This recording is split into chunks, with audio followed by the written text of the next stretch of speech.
வணக்கம். Cook with Chitra சமையல். இன்னைக்கு சமையல் வீடியோங்க.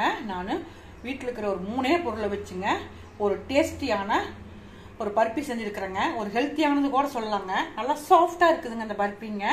பாருங்க, வாங்க எப்படி பண்ணிக்கணும் வீடியோக்குள்ள போய் போகலாங்களா. ஒரு கப் நான் பொட்டுக்கடலை எடுத்துருக்கிறேங்க. நான் அதே அளவு வந்து நான் ஒரு கப் வந்து தேங்காய் துருவல் எடுத்துருக்கிறேங்க. நான்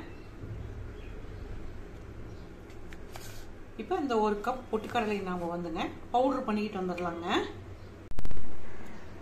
இந்த மாதிரி நான் அரைச்சி எடுத்துக்கிட்டேங்க. நான் இப்போ அடுப்பில் நான் ஒரு பேன் வச்சுங்க நம்ம இந்த தேங்காயை அப்படி ட்ரை ரோஸ்ட் பண்ணிக்கலாங்க.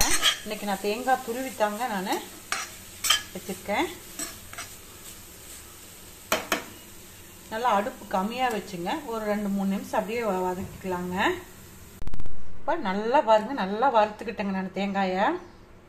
நான் அடுப்பில் ஒரு பேன் வச்சுங்க எந்த கப்பில் எடுத்தோமோ பொட்டுக்கடலை அதில் 2 கப்பு வந்துங்க நான் சர்க்கரை போட்டுக்கிறேங்க.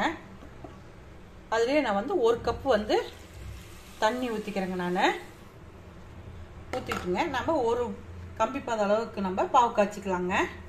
இப்போ நம்மளுடைய சர்க்கரை பாவுக்கு வந்துங்க ஒரு கம்பி பாதங்க பாருங்க, இப்படி உடஞ்சி போகுது இல்லைங்க. இந்த இதில் கரெக்டாக இருக்குங்க.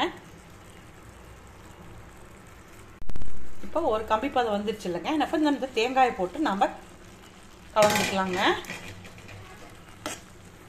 நல்லா கலரிக்கலாங்க.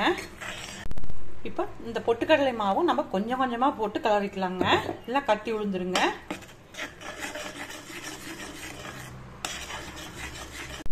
இப்போ இந்த மாதிரி நல்லா நான் கலந்துக்கிட்டேங்க. நான் இதுக்கு நம்ம ஒரு ஸ்பூன் வந்து நெய் போட்டுக்கலாங்க. இதுக்கு நெய் அதிகமாக தேவையில்லைங்க, நான் கொஞ்சம் போடலாங்க. போட்டு நல்லா கிளறி கொடுத்துக்கலாங்க.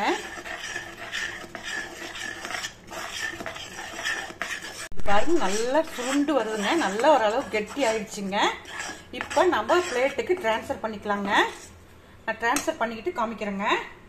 இந்த மாதிரி நான் பிளேட்டுக்கு டிரான்ஸ்ஃபர் பண்ணிங்க. நான் கொஞ்சமாக பிஸ்தாவும் பாதாமும் அப்படியே உடச்சி தூவி விட்டுருக்குறேங்க. நான் இது அப்படியே ஆறிட்டுங்க நம்ம பீஸ் போட்டுக்கலாங்க. கொஞ்சம் அப்படியே ஆறிடுச்சுங்க. நான் அப்படியே கட் பண்ணிக்கலாங்க. கட் பண்ணிட்டு உங்களுக்கு காமிக்கிறேங்க. நம்ம அவ்வளோதான், நம்ம பர்பியெல்லாம் நம்ம பீஸ் போட்டாச்சுங்க. பாருங்க எவ்வளோ டேஸ்ட்டாக எவ்வளோ அருமையாக வந்திருக்குதுங்க இந்த பர்பிங்க. நீங்களுங்க இதே மாதிரி நம்ம வீட்டில் இருக்கிற பொருள் வச்சு தான் நான் யூஸ் பண்ணி அருமையான பர்பி செஞ்சுருக்கிறேங்க. நீங்களும் இது மாதிரியே செஞ்சு பாருங்க. லைக் பண்ணுங்க, ஷேர் பண்ணுங்க, மறக்காம சப்ஸ்கிரைப் பண்ணுங்க. இந்த வீடியோ பார்த்ததுக்கு ரொம்ப நன்றிங்க.